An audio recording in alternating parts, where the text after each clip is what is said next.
आज के स्टोरी बहुत ही खास होने वाले हैं, तो इस स्टोरी को ध्यानपूर्वक जरूर सुने। तो चलो स्टार्ट करते हैं। बहू विदा होकर घर में आ चुकी थी। सासू माँ बहू से सबका परिचय करवा रही थी।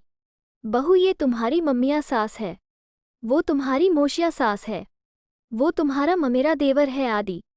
बहू ने एक औरत की तरफ इशारा करते हुए पूछा, वो कौन है जो घर के कामों में बिजी थी?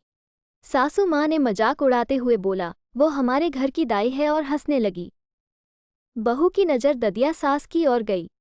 उनकी आंखों में आंसू देखकर उनसे पूछा तो उन्होंने बताया, वह तेरी बुआ की सास है।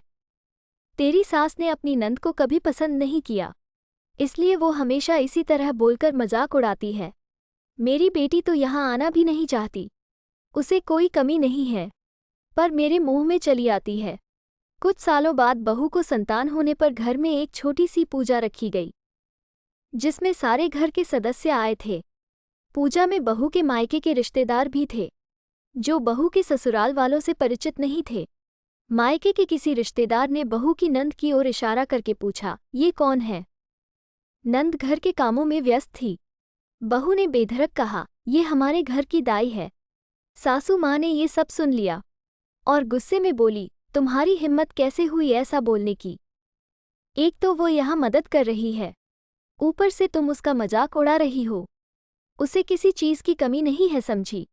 बहू ने कहा, सासू माँ, मैं तो इस घर की परंपरा ही निभा रही हूँ। आपने भी तो बुआ की सास का परिचय दाई कहकर ही करवाया था, तो मुझे लगा कि इस घर की बेटियों का परिचय ऐसे ही करवाया जाता है, तो मैंने भी वही किया। सासू माँ वही जड़ हो गई। उन्हें कोई जवाब नहीं मिला, पर दादी माँ की आंखों में खुशी के आंसू थे। ये स्टोरी आपको कैसा लगा, कमेंट में ज़रूर बताना। अगर आपको अच्छा लगा तो मेरे चैनल को लाइक शेयर सब्सक्राइब ज़रूर करें। मिलते हैं नेक्स्ट वीडियो में, तब तक के लिए बाय।